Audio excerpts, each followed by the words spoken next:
Assalamualaikum warahmatullahi wabarakatuh. Selamat pagi semuanya. Bagaimana kabarnya? Semoga semuanya dalam keadaan sehat walafiat. Baik, kali ini kita akan melanjutkan praktikum sistem operasi. Oke, di kali ini topiknya adalah mengenai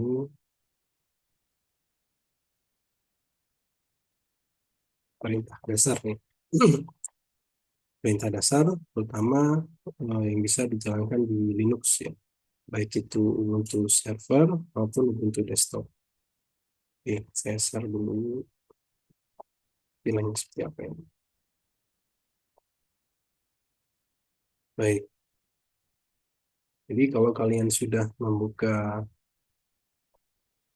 LMS, kalian akan melihat bahwa di sini sudah ada link ke worksheet panduan untuk praktek perintah dasar. Nah, kalau kalian lihat, jadi ada beberapa istilah ya, ada beberapa hal yang harus kalian ketahui dalam memahami penggunaan perintah dasar. Pertama, di Linux itu sistem eh, file sistemnya itu berada dalam satu hierarki. Jadi satu pohon hierarki biasanya disebut dengan directory tree. Nah, semua eh, berkas yang ada di Linux itu dianggap sebagai eh, file, ya, dianggap sebagai berkas. Baik itu nantinya directory maupun perangkat keras nantinya. Kemudian eh, nantinya setiap file dan directory itu ada permissionnya. Ini akan kita bahas di beberapa pertemuan berikutnya ya ke depan. Kemudian proses untuk program yang sudah berjalan itu disebut dengan proses, sehingga nantinya kita sebagai pengguna bisa mengelola proses tersebut, baik itu proses input-output, proses operasi file, ya, proses uh, penggunaan sumber daya, dan lain sebagainya. Nah, di praktek ini kalian lihat di sini ada lebih kurang 50 perintah dasar yang harus kalian coba untuk di pertemuan kali ini. Apa yang harus kalian lakukan? Pertama, tentu saja kalian praktekkan. Nah, untuk mempraktekannya, eh, kalian harus tahu dulu, ini perintah ini fungsinya untuk apa. Nah, untuk mengetahuinya, kalian bisa menggunakan perintah, bisa melihat petunjuk perintah tersebut atau manualnya dengan menggunakan perintah. Jadi, ada perintah yang bisa digunakan untuk melihat apa sih fungsi perintah tersebut dan apa saja opsi yang dimilikinya, serta bagaimana penggunaannya. Nah, perintah tersebut adalah perintah man, kependekan dari manual. Untuk menggunakannya adalah caranya ketikkan man, kemudian perintah spasi perintah yang dimaksud. Itu di sini untuk perintah ls. Apa fungsinya? Kalian ketikkan man ls. Maka akan ditampilkan seperti ini. Ya. Akan ditampilkan seperti ini perintahnya bahwa ls itu untuk list directory contents, menampilkan isi dari directory. Nah, kemudian opsi yang bisa digunakan, contoh ada strip A. Apa fungsinya? Dia akan menampilkan semua isi dari directory termasuk file atau directory yang dimulai dengan titik. Nah, seperti yang kalian ketahui, kalau directory atau file yang dimulai namanya dengan titik, maka directory tersebut akan disembunyikan atau di hidden. Oke, dan seterusnya ini masih banyak lagi ya. Ini saya contohkan. Kemudian di perintah dasar tersebut kalian bisa menggabungkan opsinya. Jadi contoh ini ada strip A untuk menampilkan semua folder dan file, kemudian ada strip L untuk menampilkan folder dan file dalam format listing. Ini contohnya ya.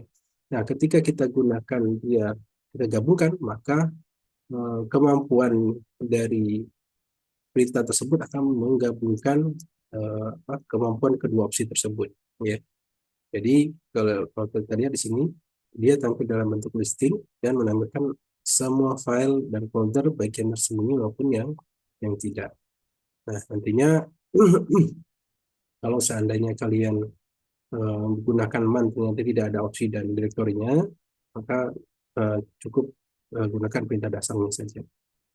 Nah, kemudian di sini ada catatan. Pertama, nanti kalau misalnya sudah penuh layarnya, ketika kalian menggunakan terminal, menggunakan selnya, kita bisa menggunakan komen atau perintah clear ya, untuk membersihkan layar.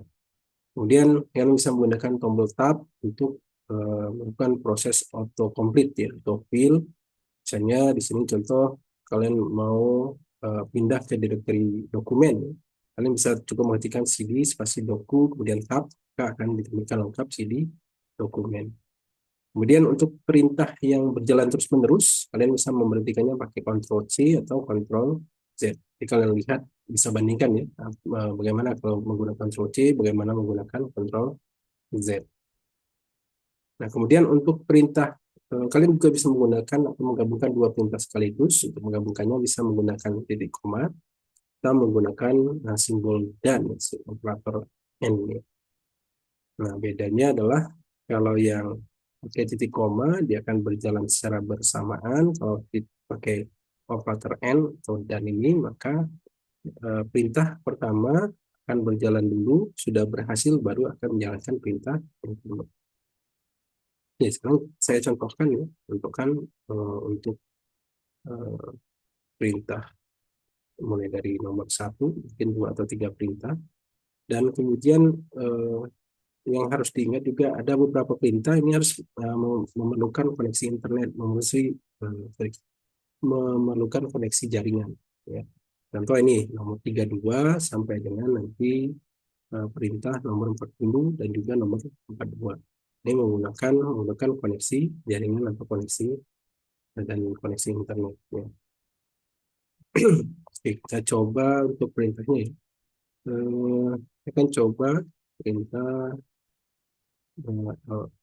mulai dari ke atas ya. Ya, saya lanjut dulu. Oke. Nah, oke, pertama kita lihat dulu fungsi perintahnya apa. Jadi kita man spasi ls. Nah, di sini lihat ada perintahnya. Saya kecilkan saja. Ini kelihatan bawahnya. Ya. Nah, di sini ada ls, kemudian ada opsi, lalu cara penggunanya ada ls spasi opsi spasi directory ya, yang dibutuhkan, atau bisa saja tidak diisikan apa-apa. Nah, di sini ada ls strip a. Nah, masih banyak ya opsi yang lain dengan menekan tombol spasi. Nah, kalian akan lihat ya, ada first istilah sorting. Karena penggunaannya sudah ada di atas ya, pada sinopsis. Nah, sekarang saya menggunakan perintah ls. ls pasti strip out. Ini satu opsi ya. Ini satu opsi lagi. Jadi sudah dua opsi digunakan. Bisa juga kita gabung ya, seperti ini. Ya, kalian akan bisa menjelaskan bagaimana bedanya kalau misalnya hanya menggunakan ls saja. ls menggunakan opsi strip L, ls menggunakan opsi strip A, ls menggunakan opsi gabungan keduanya. Nah, ini bisa tampilkan kalian seperti ini. Kalian bisa bedakan. Ya. Kemudian kita coba yang CD. Kita coba man CD. Nah, untuk man CD ini tidak ada petunjuknya. Tapi kita harus tahu bahwa CD itu berarti perintah yang digunakan untuk berpindah direktori. Ya. Kemudian man pwd selanjutnya. Nah, di sini jelaskan, dia akan menampilkan atau mencetak letak direktori bekerja sekarang. Ya, datang direktori di mana kita berada sekarang. Sini cuma ada satu dan cuma ada maaf, dua, ya, dua opsi. Kemudian ada help, ada version. Nah, bisa dicoba untuk menampilkan ya PWD, strip L, misalnya. Ya, kemudian PWD, strip P. PWD, strip P. Ya, ini sama ya hasilnya ya. Ini tidak terlalu jauh beda. Mungkin nanti pada saat di direktori-direktori lain yang terkait ke physical dan logical. Oke. Nah, selanjutnya saya akan lompat langsung ke 30, oke, 32. Nah, untuk 32, pastikan untuk internetnya aktif ya. Jaringannya aktif ya. Nah, sebelumnya untuk yang SCP ini, saya hanya akan mencoba dari komputer host, gitu, dari komputer Windows ini, kan fungsinya untuk menyalin file ya, antara host menggunakan SSH. Ini pastikan dulu SSH-nya sudah aktif, bisa dengan perintah PSAUX, kita filter KPS, nah, PSAUX ini, itu kalian bisa coba juga perintah ini kan opsinya PS AUX, dan saya, tapi kalau ini semuanya ya, tapi sebelumnya saya mau cari SSH di sini. Eh, ini agak susah ya, kalau ya. Kita bisa filter, ini nanti kalian pelajari pada operasi input output dari SSH. Nah, ini SSH-nya sedang yang berjalan ya, sedang listen. Ini lihat yang paling atas, dia sedang mendengar. Kita bisa juga dengan perintah net start, NAN, kita filter SSH ya. Sorry, grab dua port ya. SSH kan pakai port 22 ya, ya bisa juga seperti ini. Oh, itu di situ sudah jalan ya. Nah, kalau sudah jalan, saya akan buka command prompt. Saya akan buka command prompt, saya ketik ya di sini command prompt. Kemudian ls ya. Sorry, dir ini karena di Windows ya. Nah, di sini ada file namanya logo.png. Nah, saya akan kirim logo PNG ke server sini ya dengan menggunakan perintah scp. Saya ls dulu. Nah, di sini tidak ada ya logo.png.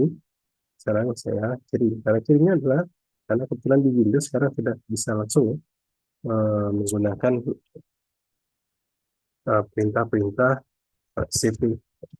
Jadi perintahnya adalah cp, kemudian cp, kemudian nama filenya apa, logo png, kemudian eh, masukkan nama user yang ada di sana dan kemudian karena kita pakai port forwarding, kita bisa menggunakan localhost. Sebelumnya saya SSH dulu ya. Kita coba SSH dulu dan di add localhost, maka berhasil. Oke, kalau bukan password, oke ya, masuk ya. Saya keluar dari saya sorry. Kalau di Windows clearnya eh, diganti dengan menggunakan CLS ya. Nah, tadi saya edit lagi, ini ada logo.png. Sekarang kita sudah balik lagi ke Windows. Saya akan kirim filenya, cp, nama file yang akan dikirim ke md@localhost. Nah, kenapa di sini bisa langsung kirim? Karena tadi saya sudah sempat login pakai SSH, jadi tidak diminta password. Harusnya kalau misalnya belum pernah login, saya tutup lagi ya. Exit, lagi comment prompt, saya ambil lagi. Harusnya diminta ya sebenarnya. Sini ada tidak pakai lain. Oh, di paket tracer saya sebetulnya. Oh, STI trace ini cukup besar ya. STI trace itu saya perlu jadi ya.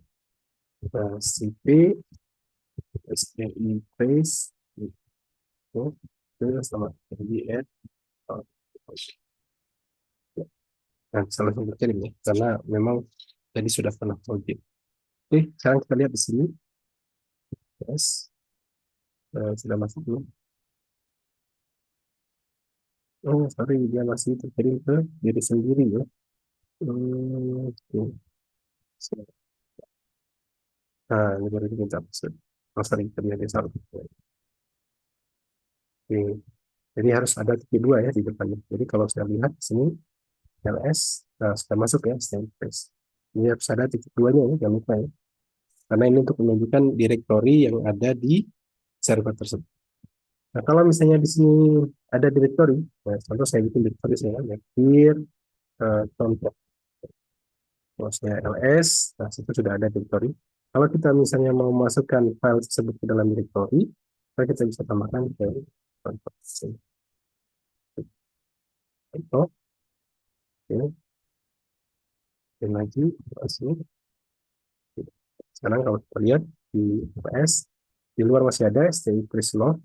Dan kalau saya ls contoh, nah, di dalam directory contoh itu juga sudah ada. Nah, itu cara mengirim file menggunakan SCP.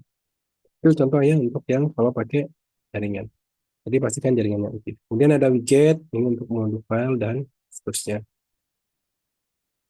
Oke, itu untuk perintah dasar di Linux ya. Ada beberapa contoh yang saya ada beberapa perintah yang saya gunakan sebagai contoh. Jadi silahkan nanti dicoba eh, kerjasama dengan kawan-kawannya, eh, diskusikan ya apa hasilnya, apa bedanya. Jangan lupa minimal ada dua opsi yang digunakan. Lebih boleh.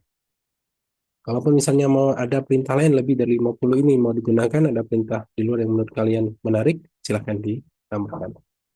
Oke, itu dulu. Saya akhiri dengan wassalamualaikum warahmatullahi wabarakatuh.